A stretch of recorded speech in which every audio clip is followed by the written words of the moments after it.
बांग्लादेश में उपद्रवियों ने retired army officer Mohammad Ali का घर जला दिया। ऑफिसर ने बांग्लादेश नेशनलिस्ट पार्टी से जुड़े लोगों पर हमले का आरोप लगाया।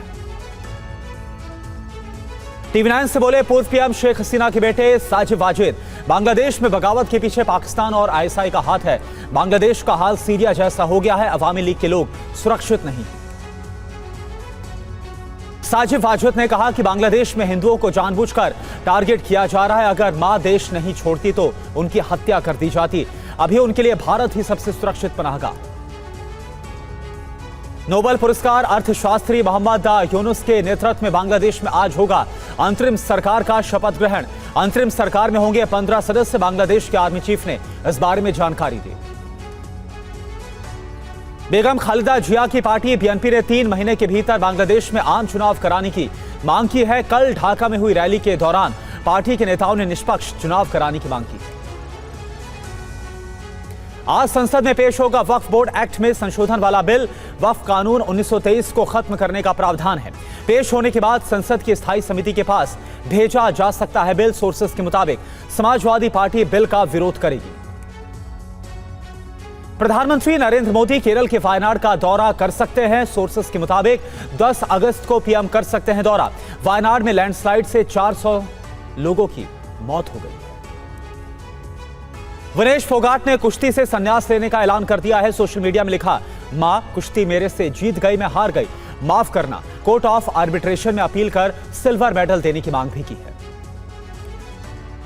विनेश फोगाट के संन्यास पर रेसलर बजरंग पुनिया ने कहा, विनेश आप हारी नहीं, हराया गया है। हमारे लिए आप सदैव विजेता ही रहेंगी। आप भारत की बेटी के साथ साथ देश का अभिमान भी हो। पहलवान अंतिम पंघाल और उनकी टीम को अनुशासन उल्लंघन के लिए पेरिस से निर्वासित किया जा सकता है। पंघाल पर अपना आधिकारिक पास छोटी बहन को देने का आरोप लगा है। एथलीट नीरज चोपड़ा आज रात पेरिस ओलंपिक में स्वर्ण पदक के लिए उतरेंगे। नीरज का मुकाबला रात करीब 12 बजे शुरू होगा। भारतीय हॉकी टीम ब्रॉन्ज मेडल के लिए स्पेन के खिलाफ मुकाबले में उतरेगी।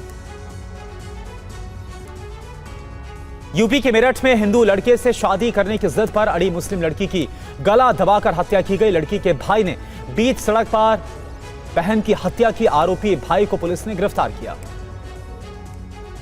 15 अगस्त को लेकर दिल्ली में सुरक्षा व्यवस्था कड़ी कर दी गई है। दिल्ली पुलिस ने खान मार्केट में संदिग्ध आतंकियों के पोस्टर लगाए हैं। लोगों को जानकारी देने की अपील की गई। उत्तराखंड के रुद्रप्रयाग में फिर से लैंडस्लाइड। केदार घाटी के सोनप्रयाग में पहाड़ दरकने के बाद आवाजाही ठप। NDRF और SDRF के जवान रेस्क्यू ऑपरेशन में जुटे।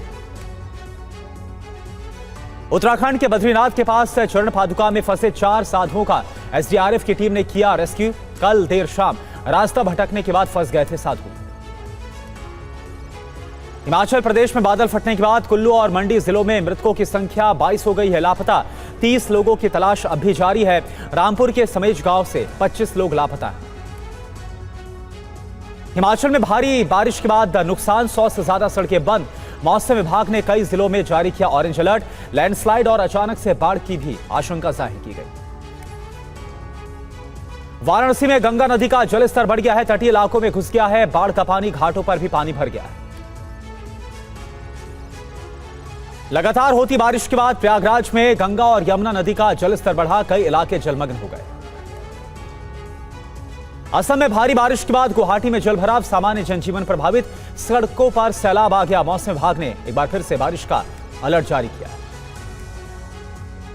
जम्मू में भारी बारिश के बाद जनजीवन अस्त व्यस्त हो गया है। सड़कों पर कई फीट तक पानी भर गया है। कई घरों में पानी घुस गया है। उत्तरकाशी में बाढ़ के पानी में फंसी गाय का रेस्क्यू किया गया। गंगा नदी के टापू पर फंस गई थी ये गाय। इटली में बारिश के साथ ओले गिरने के बाद भारी नुकसान की खबर। भारी बारिश के बाद वर्सेली प्रांत में बाढ़ जैसे हालात है। रिहायशी इलाकों में तेज बारिश के बाद भारी जलभराव।